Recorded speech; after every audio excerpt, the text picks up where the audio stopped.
हैरान रह जाते। रिवायत है कि आप 2 महीने की उम्र में बैठने लगे, 9 महीने में दौड़ने लगे, 15 माह में तीरंदाजी करने लगे और 2.5 साल की उम्र में नौजवानों से कुश्ती लड़कर उन्हें शिकस्त देने लगे। ये तेजी एक तरफ तो नबुव्वत थी और दूसरी तरफ अल्लाह की छुपी हुई मसलहत भी, ताकि अगर कोई दुश्मन ये सोचकर ढूंढे कि पिछले साल 12 रबीउल अव्वल को पैदा होने वाला बच्चा अभी 1 साल का होगा और बस चलना सीखा होगा, तो हुजूर को देखकर शायद नजरअंदाज कर दे। इसके साथ साथ अजीबो गरीब वाकयात भी पेश आते रहे।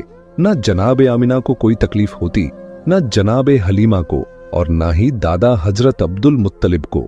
जब भी दिल करता कि हम उन्हें नहलाएं और उनके सर में तेल डालें, तो देखते कि कोई उनसे पहले ही उन्हें नहला धुलाकर कंघी करके चला गया है। आम बच्चे सोकर उठते हैं तो आंखों में मैल होता है, मगर ये जब नींद से उठते तो चेहरा बिल्कुल तरोताजा और हशाश बशाश होता। जब भी हमने चाहा कि उनका लिबास बदले तो पता चलता कि उन्हें पहले ही नया लिबास पहना दिया गया है। यहाँ तक कि खाने के मामले में भी जिस घर में भी गए वहां पैगंबर इस्लाम की वजह से रिज्क में बरकत हो जाती, लेकिन हुजूर ने कभी उस खाने से हिस्सा नहीं लिया। जो भी उनकी परवरिश कर रहा था हैरान था कि हमें तो कोई काम करना ही नहीं पड़ता। यहाँ तक कि बचपन के उस दौर में भी जब आम तौर पर बच्चों का लिबास कुदरती जरूरत की वजह से खराब हो जाता है, जनाब आमिना और जनाब हलीमा कहती, हमने कभी उनके कपड़ों पर उसकी कोई निशानी नहीं देखी। गर्ज ये कि सारे काम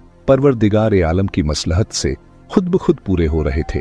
मगर दूसरी तरफ दुश्मनों का गिरोह लगातार हुजूर अकरम की तलाश में लगा हुआ था। हजरत अब्दुल मुत्तलिब जो दीन इब्राहिमी पर कायम थे और अपने वालिद जनाब हाशिम से कुछ ऐसे राज नबूवत भी हासिल कर चुके थे, उनमें से एक ये भी था कि इस बच्चे के दुश्मन बहुत ज्यादा होंगे, इसीलिए उन्हें हर हाल में इस बच्चे की हिफाजत करनी थी। यही वजह थी कि हजरत अब्दुल मुत्तलिब पैगंबर इस्लाम को मक्का से किसी और जगह मुंतकिल करना चाहते थे, खास तौर पर जब उन्हें मालूम हुआ कि अक्सर यहूदियों के काफिले मक्का आकर हालात का जायजा लेकर चले जाते हैं। अब सवाल उठता है कि ये यहूदी बार बार क्यों आ रहे थे? तो इसका जवाब ये है कि बहुत अरसा पहले से ही यहूदी पैगंबर इस्लाम की विलादत को रोकने की फिक्र में थे। अब्दे मुनाफ पर हमला हुआ, जनाब हाशिम पर हमला हुआ, जनाब अब्दुल मुत्तलिब पर हमला हुआ और यहां तक कि